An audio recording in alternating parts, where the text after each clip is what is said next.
नाट्य व्यवस्था, रंगमंच से जुड़े हुए, रंग संकेतों से जुड़े हुए जितने भी संदर्भ और पक्ष मिलते हैं, उनमें वेशभूषा की भूमिका महत्वपूर्ण होती है, दृश्य विधान की होती है और साज सज्जा की, अलंकरण आभूषण की भी महत्वपूर्ण भूमिका होती है।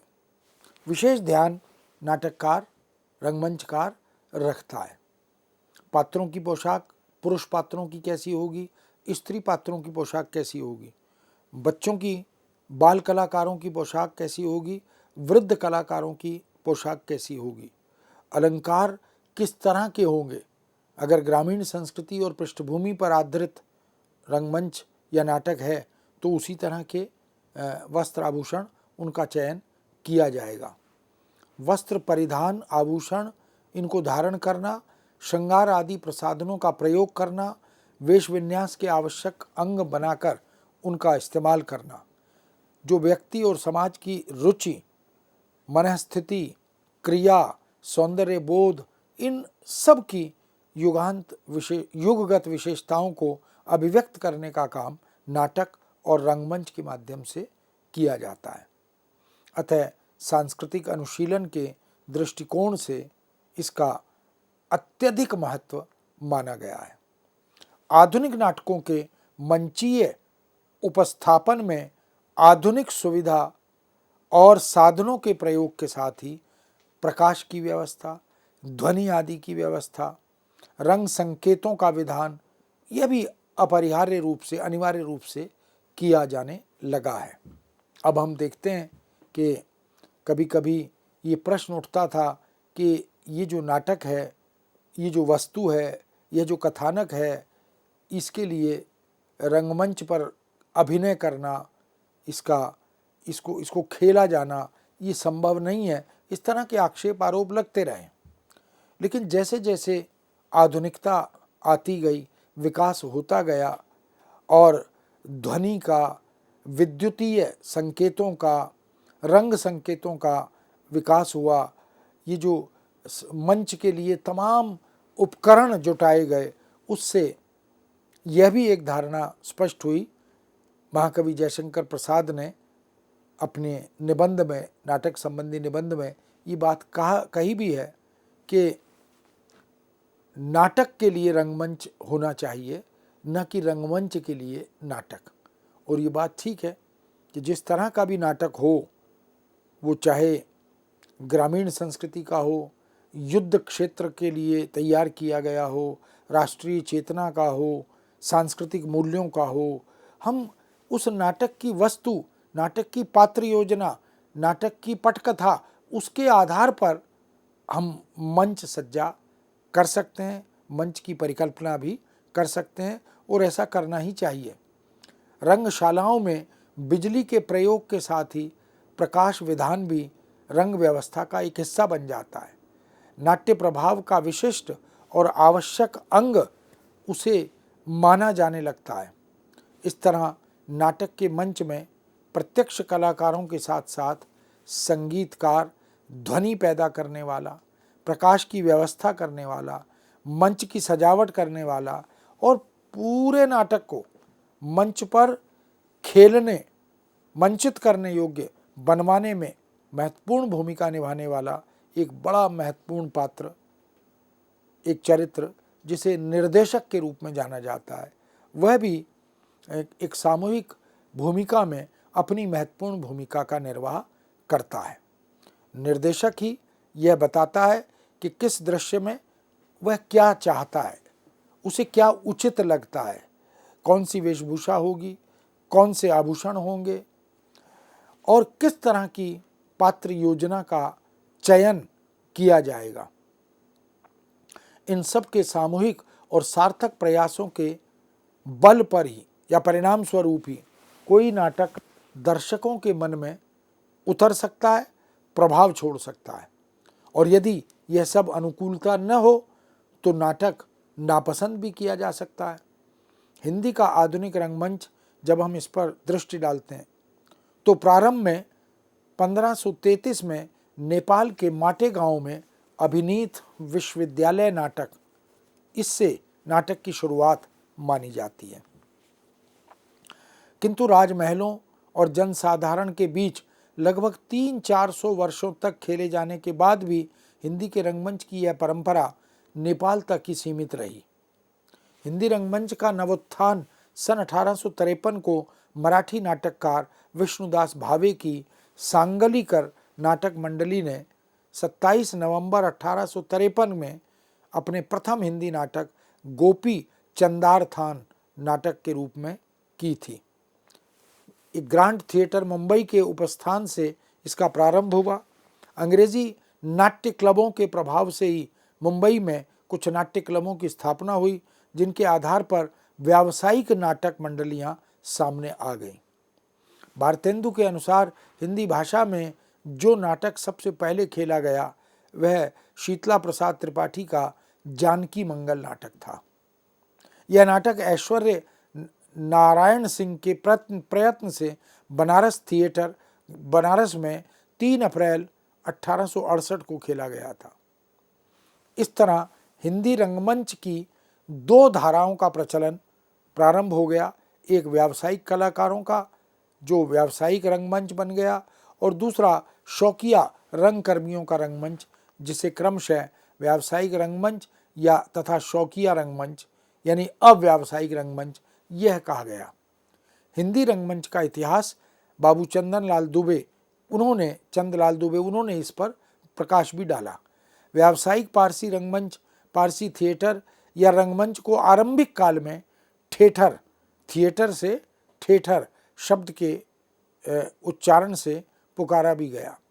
पारसी थिएटर के अधिकांश मालिक पारसी होने से इसे पारसी थिएटर की संज्ञा भारतीय लोगों ने दे डाली। पारसी थिएटर का आरंभ सन 1874 में आराम के गोपीचंद नाटक से माना जाता है। यहीं से विकसित होते हुए 1940 तक अपनी कलात्मकता को पहुंचा। सन 1874 से सन 1969 तक यह रंगमंच पूरी तरह भारतीय नाट्य मंच पर छाया रहा। सन 1969 में पारसी रंगमंच की अंतिम नाट्य संस्था मूल नाइट थिएटर कलकत्ता के बंद होने से यह अपने अंत तक आ गया। वैसे आज भी महाराष्ट्र, गुजरात और मारवाड़ी पारसी रंगमंच बम्बई तथा अन्य शहरों में जीवित है। ये जो लोक रंगमंच है ये हरियाणा में, महाराष्ट्र में, गुजरात में, मारवाड़ में, राजस्थान में बहुत जगह पर हम उसे देख सकते हैं। तो यह जो पारंपरिक लोक में प्रचलित जीवित मंच है, अभिनय मंच, वह महत्वपूर्ण अभी भी बना है। पारसी रंगमंच को भारत का तीसरा रंगमंच कहा गया। इसकी स्थापना संभवतः प्लासी के युद्ध के पश्चात ही मानी जाती है। पारसी रंगमंच की शुरुआत में अंग्रेजी से हिंदी में अनुदित नाटकों का मंचन किया गया। वर्ष 1917 तक जब कलकत्ता में पारसी नाटककार J.F. मैडन थिएटर के नाम से खुला, तब तक पारसी मालिक भी लोगों की तात्कालिक आवश्यकता को समझ चुके थे। अंग्रेजी युग में पनपते हुए भारतीय समाज में तब आर्य समाज और स्वतंत्रता सेनानियों ने लोगों की आंखें खोल दी थीं। यही वह समय था जब भारतीयता धीरे धीरे प्रखर हो रही थी, उसको रेखांकित किया जा रहा था। आर्य समाज ने, स्वतंत्रता सेनानियों ने, संतों, ऋषियों, मुनियों ने, समाज सुधारकों ने इस क्षेत्र में बहुत कार्य किया और हम भारतवासियों की आंखें खोली।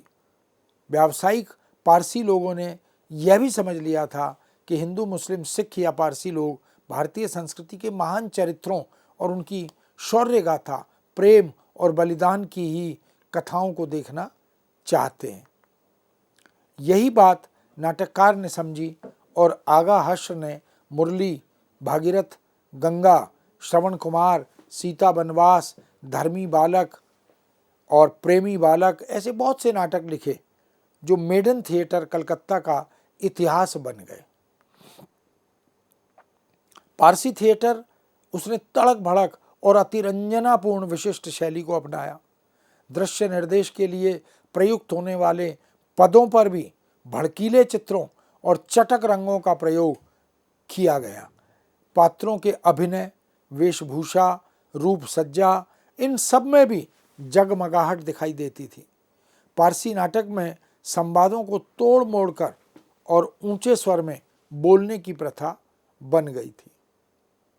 गीतों और गजलों की भरमार होती थी।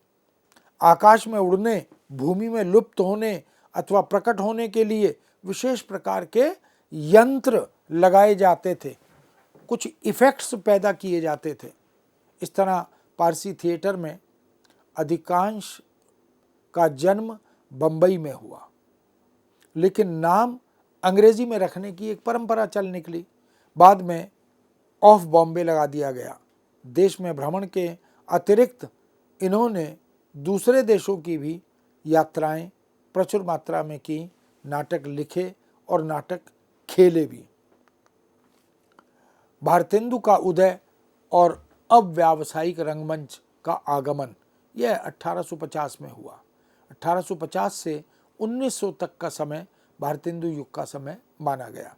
अव्यावसायिक रंगमंच का अभिप्राय उस रंगमंच से है जहां रंगकर्मी रंगमंच को सृजनात्मक अभिव्यक्ति का साधन मानते हैं, केवल धन कमाने का नहीं। इनमें रंगमंच दर्शकों को लुभाने, रिझाने या मनोरंजन का साधन न होकर व्यक्ति और समाज के रिश्तों, उनके यथार्थ और मूल्यों का निर्वहन करने वाला गंभीर माध्यम बन गया। यानी रंगमंच धीरे धीरे दर्शकों को आकृष्ट करने का, लुभाने रिझाने का या मात्र मनोरंजन का साधन नहीं रह गया, बल्कि इसके साथ साथ वो व्यक्ति और समाज के रिश्तों को भी प्रतिबिंबित करने लगा, उद्घाटित करने लगा। उनके यथार्थ और मूल्यों का निर्वहन करने वाला एक गंभीर सशक्त माध्यम भी बन गया।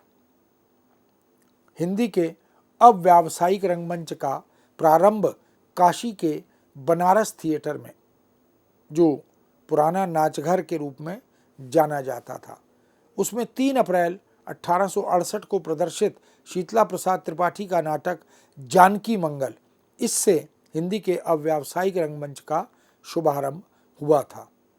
भारतेंदु हरिश्चंद्र लक्ष्मण की भूमिका निभाते हुए अपनी अभिनय क्षमता का परिचय देते हैं, लेकिन इस मंच का स्पष्ट रूप से भारतेंदु द्वारा काशी में स्थापित कविता वर्धिनी सभा 1877 में उभर कर आया, जहां बाल विधवा, संताप काशीनाथ खत्री लिखित तथा गो संकट अंबिका दत्त व्यास लिखित ऐसे छोटे नाटक लिखे गए। यह उस समय की सामाजिक सांस्कृतिक पृष्ठभूमि के द्योतक हैं, वहाँ के उस समय के, उस जमाने के युगबोध के भी द्योतक बन गए हैं। भारतेंदु की प्रेरणा से नेशनल थिएटर बना, जिसके लिए उन्होंने अपने प्रसिद्ध नाटक अंधेर नगरी का, उसकी रचना का केवल 1 रात में चित्रण किया। भारतेंदु के समय में ही कानपुर में 1876 में पंडित रामनारायण त्रिपाठी ने सत्य हरिश्चंद्र, वैदिकी हिंसा हिंसा न भवति, और 1882 में पंडित प्रताप नारायण मिश्र ने नील देवी और अंधेर नगरी जैसे भारतेंदु के नाटकों का मंचन किया, प्रदर्शन किया, उनकी अभिनेयता को सिद्ध करने का भी प्रयत्न किया। भारतेंदु मंडल में अंबिका दत्त व्यास, किशोरी लाल गोस्वामी, राधा कृष्ण दास, प्रताप नारायण मिश्र, श्रीनिवास दास, बाल कृष्ण भट्ट, देवकी नंदन खत्री, बद्री नारायण चौधरी, प्रेमघन, राधा चरण गोस्वामी और नाटककारों ने, ऐसे बहुत से नाटककारों ने नाटक ही नहीं लिखे, बल्कि उन्हें खेलने के लिए रंगमंडलियों में भी अपनी रचनात्मक भूमिका निभाई।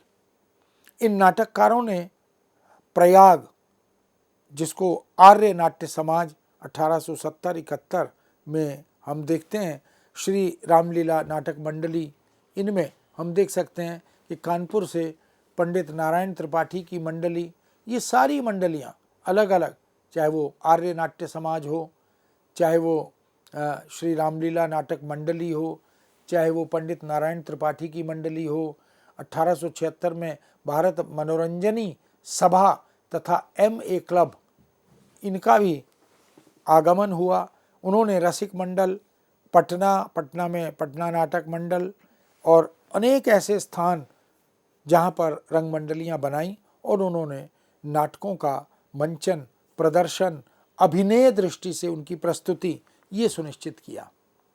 इस तरह इस युग में सामाजिक राजनीतिक समस्याओं को प्रस्तुत करने वाले बहुत से नाटक लिखे गए, खेले भी गए, उनका मंचन भी हुआ। नाटककारों ने उनके द्वारा जन रुचि का बहिष्कार करते हुए देशोन्नति की शिक्षा का प्रमुख स्थान रखा, यानी राष्ट्र की उन्नति सर्वोपरि थी और इसी शिक्षा, इसी संदेश को अपनी नाट्य रचनाओं में प्रमुखता से प्रस्तुत किया। माधव शुक्ल युग 1900 से 1940 भारतेंदु के अंतिम चरण में माधव शुक्ल ने नाट्य लेखन और निर्देशन शुरू कर दिया था, किंतु उनके रंग कार्यों के उद्देश्य इस युग में अधिक स्पष्ट नहीं हुए। इस युग में यदि स्पष्ट हुआ तो वो रंग कार्यों के उद्देश्य के रूप में यह स्पष्ट हुआ कि हम देश के लिए, देश की अस्मिता के लिए, देश की उन्नति के लिए रंगमंच की रचनात्मक भूमिका सुनिश्चित करें।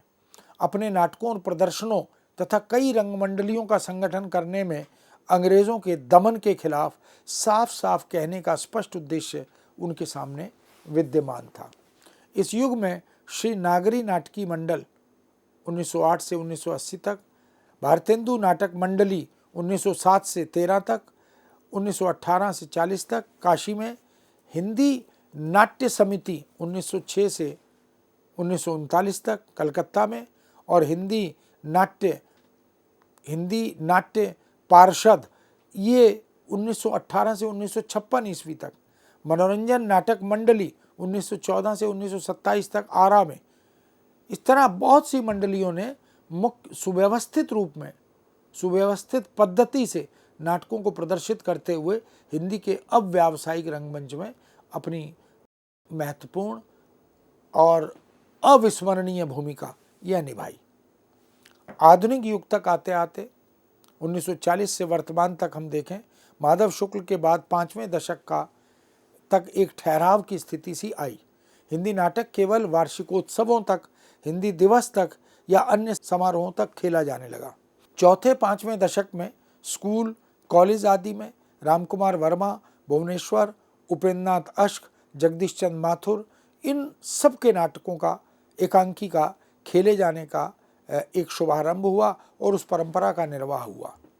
इनके मंचन से एक प्रभाव यह भी पड़ा कि हिंदी रंगमंच पारसी रंगमंच के चमत्कार या आडंबर से मुक्त होने लगा और छटपटाने लगा। इप्टा, भारतीय जन नाट्य संघ, इंडियन पीपल्स थिएटर एसोसिएशन, ये जो इप्टा शब्द है वो इंडियन पीपल्स थिएटर एसोसिएशन इस रूप में बनाया गया और इस तरह इप्टा की स्थापना 25 मई 1943 को मुंबई के मारवाड़ी विद्यालय में हुई। इसका नामकरण डॉक्टर एच भाभा और अनिल डिसिल्वा के सुझाव पर किया गया। सन 1943 से 1947 तक इस बीच में, इस दौरान में इप्टा की गतिविधियां पर्याप्त मात्रा में होती रहीं और इसके वार्षिक सम्मेलन भी आयोजित किए जाते रहे। अली सरदार जाफरी, राजेंद्र रघुवंशी, रामविलास शर्मा, रांगे राघव, ख्वाजा अहमद अब्बास, बलराज साहनी, उपेंद्र नाथ अश्क, लक्ष्मी नारायण भारद्वाज, लक्ष्मी नारायण लाल, ऐसी बहुत सी साहित्यिक हस्तियां इप्टा से जुड़ती चली गईं। प्रसिद्ध फिल्म कलाकार, निर्माता, निर्देशक और रंगकर्मी पृथ्वीराज कपूर ने अपने नाम पर पृथ्वी थिएटर की स्थापना की, जो कि सन 1944 में मुंबई में स्थापित हुआ। फिल्म में हुई सारी कमाई को उन्होंने इस थिएटर में लगाया। पृथ्वीराज कपूर स्वयं इस थिएटर में नायक की भूमिका अनेक नाटकों में अदा करते रहे। थिएटर के नाटकों में साम्राज्यवाद का विरोध, हिंदू मुस्लिम एकता, सामंतवादी विरोध, पूंजीवाद के विरुद्ध एक विकृत प्रभाव आदि को अभिव्यक्त किया गया। राष्ट्रीय नाट्य विद्यालय की स्थापना हुई और यह अप्रैल 1959 में की गई। सन 1975 में भारत सरकार की संस्कृति विभाग ने इसे अपने संरक्षण में लेकर स्वायत्त शासी संगठन बना दिया। तो NSD, जिसको नेशनल स्कूल ऑफ ड्रामा कहते हैं, वो फिर संस्कृति मंत्रालय के अंतर्गत, संस्कृति विभाग के अंतर्गत समाहित हो गया। इस विद्यालय में 1964 ईस्वी में रंग महल की स्थापना की गई, जिसके माध्यम से नाटकों का प्रदर्शन किया गया।